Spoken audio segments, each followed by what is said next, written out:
Morning students. तो last article में हमने क्या पढ़ा? Thomson model of atom, Rutherford model of atom, perception थे उन साइंटिस्ट के कि जो एटम है ना उसका शेप जो है ना वो साइज जो है ना ऐसा हो सकता है। परसेप्शन थे उनकी, धारणाएं थे, अवधारणाएं कह लीजिए आप उनको, कि ऐसा हो सकता है। ठीक है, तो उनके बारे में एक ने वाटरमेलन की तरह बताया, एक ने थिन गोल्ड फॉइल के ऊपर ही अल्फा पार्टिकल्स का बोmbardment करवाया, तो वो बताया उन्होंने अपने हिसाब से। उसके बाद में आपके पास यहाँ रदरफोर्ड से हमें क्या चीजें मिली? रेडियो एक्टिविटी बताया था, alpha beta gamma particles. Rutherford से हमें पता लगा कि न्यूक्लियस एक एटम में थोड़ी सी जगह में स्मॉल वॉल्यूम में, मतलब एक एक्सट्रीमली स्मॉल वॉल्यूम में थोड़ी सी जगह में एक हैवीली चार्ज्ड बॉडी होती है, न्यूक्लियस कहते हैं जिसे, और उसके अंदर प्रोटॉन और न्यूट्रॉन प्रेजेंट रहते हैं, उसके बाहर इलेक्ट्रॉन्स घूमते रहते हैं।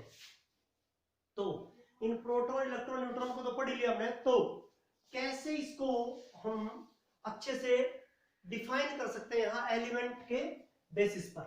तो यहाँ क्या लिखना आपको, यहाँ जैसे कोई भी एलिमेंट है उसका सिंबल होता है एक्स, एक्स सिंबल होता है उसका, एक्स ये है उसका सिंबल।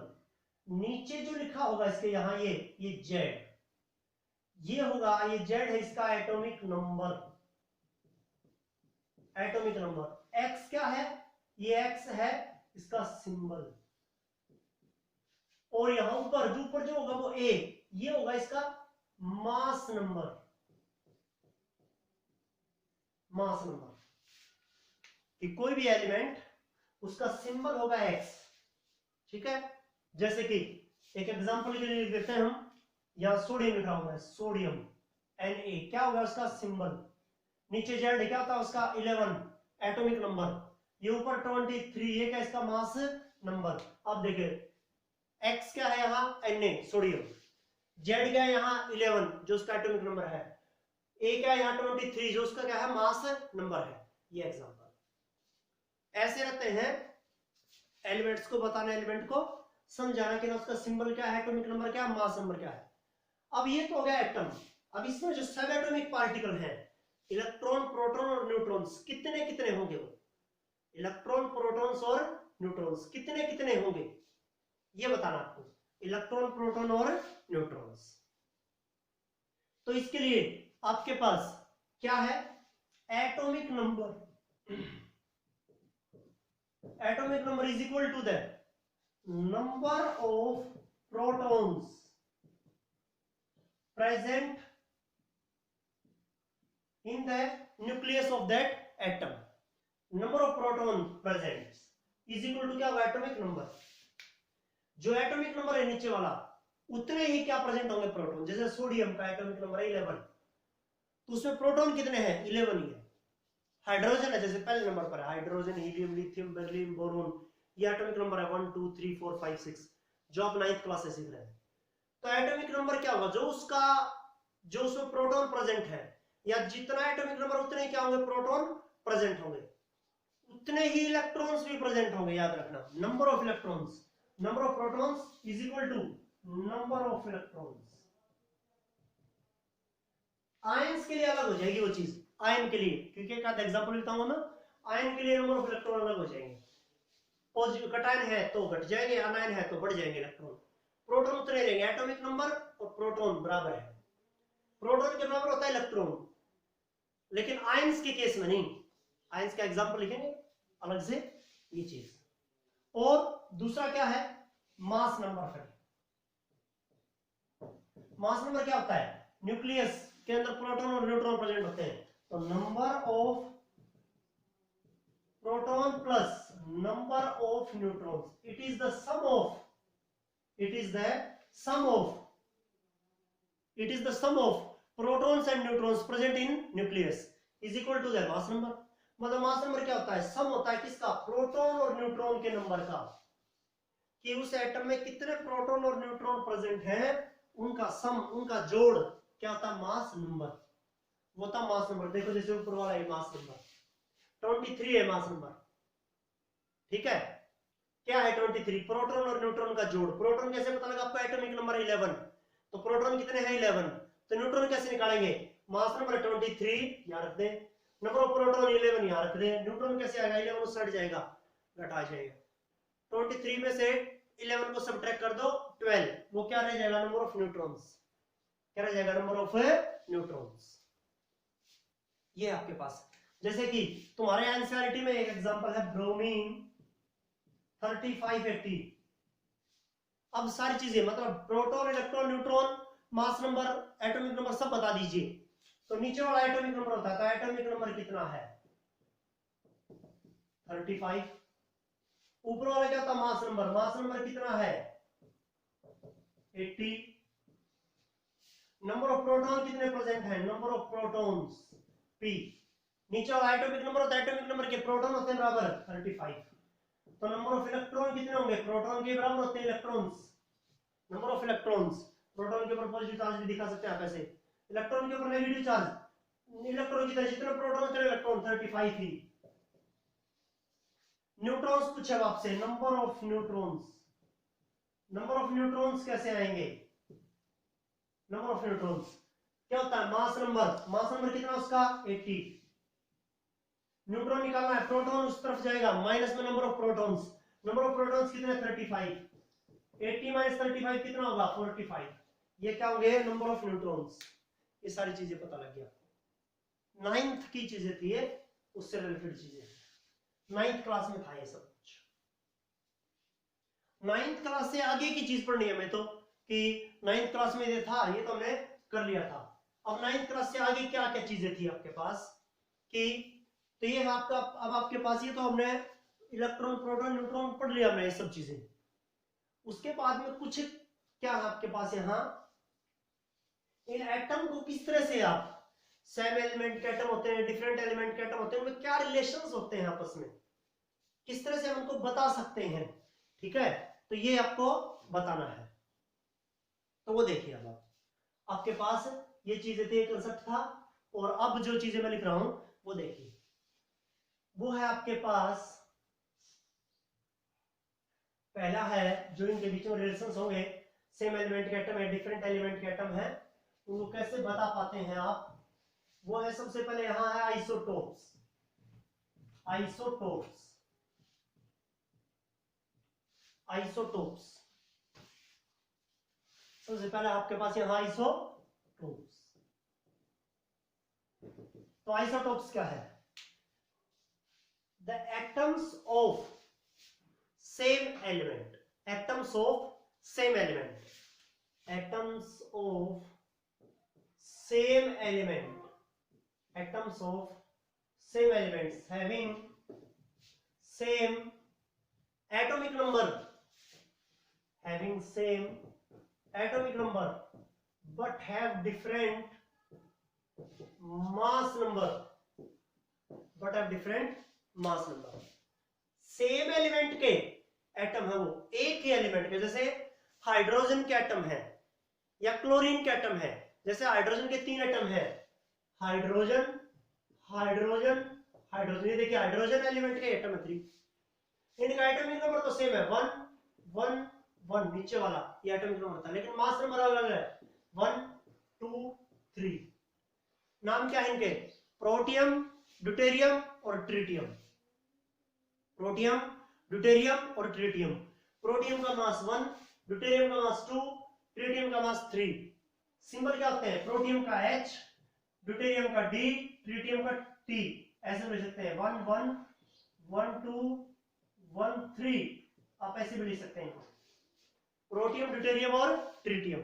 ये आइसोटोप है, सेम एलिमेंट का एटम है, उसी एलिमेंट का एटम है, लेकिन उनका मास नंबर कैसा है, अलग अलग है। ये होते हैं आइसोटोप्स। उसके बाद में आपके पास है नेक्स्ट आइसोबार, या दूसरा एक और एग्जांपल लिख सकते हैं, क्लोरीन 1735, क्लोरीन 1737। क्लोरीन के ही एटम है, देख लीजिए दोनों एटॉमिक नंबर सेम है 17 17, मास नंबर कितना है, एक का 35 है, एक का 37 है। अगला है isobar, isobar atoms of different element, atoms of different element, atoms of different element having same mass number but have different atomic number। आप खुद ही बता सकते हैं, अलग अलग एलिमेंट के एटम है तो एटॉमिक नंबर तो डिफरेंट होगा ही, लेकिन उनका मास नंबर सेम होता है, क्या क्या आपके पास, आर्गन 1840, कैल्शियम 2040। ये देखिए दोनों का एटॉमिक नंबर अलग अलग है, इसका 18 इसका 20 है, मास नंबर देखो दोनों का सेम है 40, मास नंबर सेम है और एटॉमिक नंबर डिफरेंट है, वो होते हैं आइसोबार, उन्हें कहते हैं आइसोबार। ये है आपके पास आइसोटोप, आइसोबार। उसके बाद में आपके पास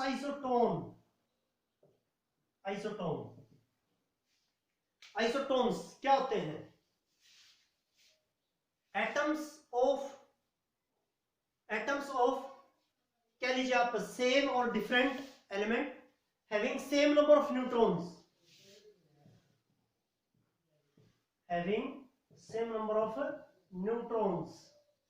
न्यूट्रॉन्स की नंबर जो है वो सेम रखते हो, न्यूट्रॉन्स के नंबर सेम रखते हो। जैसे क्या होगा आपके पास, अब आपके पास जैसे नाइट्रोजन का है कोई एटम, नाइट्रोजन का एटम है नाइट्रोजन 7 एटॉमिक नंबर और मास नंबर हो उसका 15, ठीक है। ऑक्सीजन 8 16, देखिए न्यूट्रॉन करिए 15 माइनस 7 कितना 8, 16 माइनस 8 8, ये देखिए नाइट्रोजन 7 15, ऑक्सीजन 8 16। वैसे नाइट्रोजन 7 14 भी होता है आइसोटोप, लेकिन ये क्या दोनों आइसोटोन है, आपस में क्या दोनों आइसोटोन है, क्योंकि नाइट्रोजन का मास कितना एटॉमिक नंबर 7, मास नंबर 14 भी होता है, तो मास नंबर 15 भी होता है नाइट्रोजन के, तो वो तो आपस में क्या हुआ नाइट्रोजन 7 14 नाइट्रोजन 7 15 क्या हुए आइसोटोप, लेकिन नाइट्रोजन 7 15 और ऑक्सीजन 8 16 क्या हुए आइसोटोन, जिसमें न्यूट्रॉन की संख्या कैसी हो सेम हो, न्यूट्रॉन जो है वो कैसे हो सेम हो।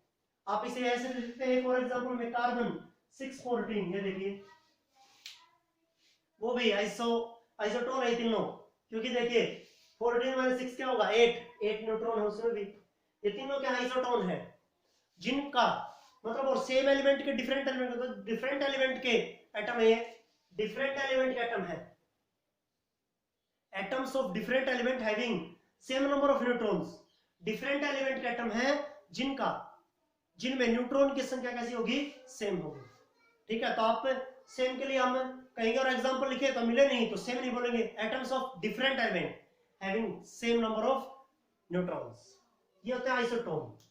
फिर उसके बाद में आपके पास आइसो इलेक्ट्रॉन्स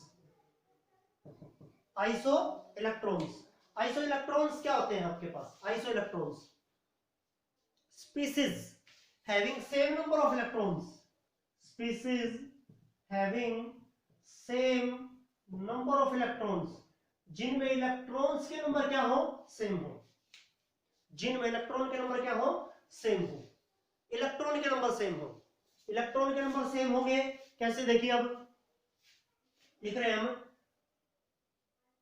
क्या आपके पास N3 नेगेटिव अनायन है, नेगेटिव चार्ज है, नाइट्रोजन के पास खुद के इलेक्ट्रॉन होते हैं 7, 3 नेगेटिव का मतलब 3 बार से लिए कितने हो गए 10, और 2 नेगेटिव, ऑक्सीजन के पास खुद के इलेक्ट्रॉन कितने 8, 2 नेगेटिव का मतलब 2 बार से ले लिए 8 और 2 10,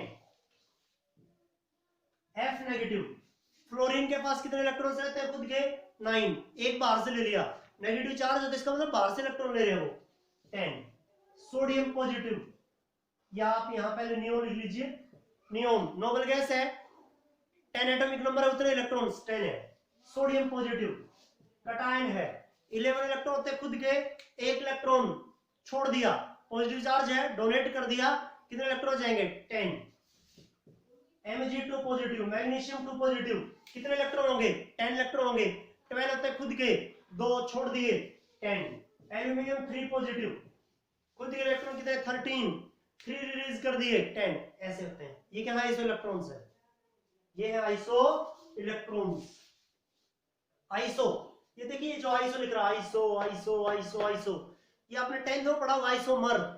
तो आइसो, आइसो वर्ड कहां से लिया गया है? जैसे मैंने बता रहा हूं कि पहली बार आपने आइसो कहां पढ़ा? 10th में पढ़ा होगा आइसोमर, साइंस में, वो भी केमिस्ट्री में। आइसो ग्रीक वर्ड है जिसका इंग्लिश में होता है equal. Iso means equal. Iso, iso electron, equal electron, isotones एक जैसे न्यूट्रॉन, आइसोबार एक जैसा atomic number, sorry atomic mass, isotope, isotope में एक जैसा एटॉमिक नंबर, ये चीज आपके पास। आइसो मींस इक्वल, इक्वल याद रखें। ये आपके पास आइसो इलेक्ट्रॉन्स। उसके बाद में आपके पास आइसोस्टर्स, ये नया है आपके लिए, आपका एनसीईआरटी में नहीं मिलेगा ये। आइसोस्टर्स कंपटीशन में आ जाती हैं चीजें, इसलिए मैं आपको लिखवा रहा हूं आइसोस्टर्स। आइसोस्टर्स means, isosters means the species having same number of atom, having same number of atom and valence electron, same number of atom and valence electrons, एक जैसे एटम, मतलब एटम की संख्या सेम रखते हैं, एटम की संख्या सेम रखते हो, और क्या रखते हो? Same number of valence electrons, having same number of atoms and same number of valence electrons, valence electron भी सेम रखते हो। जैसे क्या देखेंगे आप यहां, मान लीजिए आपके पास यहां क्या है? फ्लोराइड नेगेटिव है और नियोन है। कितने एटम है देखिए एक बार जरा। फ्लोरीन का कितना? 1 एटम है यहाँ। नियोन का कितना? 1 एटम है। फ्लोरीन के वैलेंस शेल में इलेक्ट्रॉन 8 होंगे। क्यों? फ्लोरीन क्या बन गया अब यहाँ? 2 8। नियोन भी क्या होता है? 2 8। अब देखो वैलेंस शेल में इलेक्ट्रॉन की संख्या कितनी है? 8 8 है। ये होगा आपके पास, ये चीजें हैं आपके पास, ये करना आपको, ये चीजें हैं आपके पास। Same number of atom, same number of atom and valence electron, and valence electron, valence electron और एटम की संख्या कैसे रखते हो? सेम रखते हैं। ये चीज आपके पास। और भी कह सकते हैं आप, नाइट्रोजन कह सकते हैं, N2 कह सकते हैं, कार्बन मोनोऑक्साइड भी कह सकते हैं आप, N2CO। नाइट्रोजन देखिए कितने एटम है? N2 2 एटम है। कार्बन मोनोऑक्साइड कितने एटम है? 2 एटम है, CO। ये कोबाल्ट नहीं है, CO बड़ा O है, ठीक है, CO कार्बन मोनोऑक्साइड। अब देखिए नाइट्रोजन के एटम कितने? 2 हैं। कार्बन मोनोऑक्साइड कितनी है? 2 है। ये होगा आपके पास same number of atom and number of valence electrons, वो होते हैं आइसोस्टर्स। वो क्या होता है? आइसोस्टर्स। ये चीज आपके पास, वो आइसोस्टर्स होते हैं। ये तो आपके पास आइसोटोप, आइसोबार, आइसोटोन, आइसोइलेक्ट्रॉनिक, आइसोस्टर्स, ये चीज है आपके पास। और उसके बाद में एक और लिखेंगे आप, पैरामैग्नेटिक और डायमैग्नेटिक। इस यूनिट में आगे भी होगा लेकिन यही से रिलेटेड है। Paramagnetic, paramagnetic, paramagnetic, paramagnetic, paramagnetic the substance having number of unpaired electrons, have unpaired electrons, unpaired electron हो जिसका पास, अनपेयर्ड इलेक्ट्रॉन, चाहे एक अनपेयर्ड हो, 2 हो, 3 हो, 4 हो, अनपेयर मतलब उन इलेक्ट्रॉन जिनका जोड़ा ना हो, अनपेयर हो। एक ऑर्बिटल में 2 इलेक्ट्रॉन्स ना हो, एक ही ऑर्बिटल में 2 इलेक्ट्रॉन्स होते हैं, आगे की बात है, लेकिन पहले बता रहा हूं क्योंकि यहाँ डेफिनेशन में है। जैसे एक ऑर्बिटल होता है उसमें 2 इलेक्ट्रॉन ऐसे होते हैं, एक ऊपर एक नीचे, लेकिन पैरामैग्नेटिक सब्सटेंस होंगे जिनमें एक ही इलेक्ट्रॉन हो। ये देखो जैसे डायमैग्नेटिक कौन से होंगे? डायमैग्नेटिक, डायमैग्नेटिक, डायमैग्नेटिक कौन से होंगे? Having paired electrons, paired electrons होंगे। ये देखो ये पेयर्ड इलेक्ट्रॉन्स हो रहा है, एक ऑर्बिटल में 2 इलेक्ट्रॉन होते हैं मैक्सिमम। और ये देखो दोनों एक का ओरिएंटेशन ऊपर एक का नीचे, एक क्लॉकवाइज एक एंटी क्लॉकवाइज, एक का एरोहेड ऊपर की तरफ एक का एरोहेड नीचे की तरफ है, तो ये डायमैग्नेटिक होगा। और जिसमें जिस ऑर्बिटल में एक इलेक्ट्रॉन मिलेगा ऐसे, चाहे उसका एरोहेड ऊपर हो या नीचे हो, इलेक्ट्रॉन एक ही होना चाहिए बस। ये होता है पैरामैग्नेटिक। बराबर वाला है वो है डायमैग्नेटिक। ये चीज आपके पास, ये करना आपको, ये करना आपको। इससे रिलेटेड क्वेश्चंस होंगे, बहुत इजी क्वेश्चंस है, ठीक है, वो क्वेश्चन से मिल जाएंगे। इन चीजों को याद करिए आप, अभी फिलहाल के लिए इन चीजों को याद करिए आप। ये करना आपको। आइसोस्टर्स नया बताया मैंने आपको, आपके एनसीईआरटी वगैरह में, प्रदीप वगैरह में नहीं मिलेगा आपको, अलग से बताया मैंने। आइसोस्टर्स याद रखें, आइसोस्टर्स ये करना है आपको, ये काम है आपका।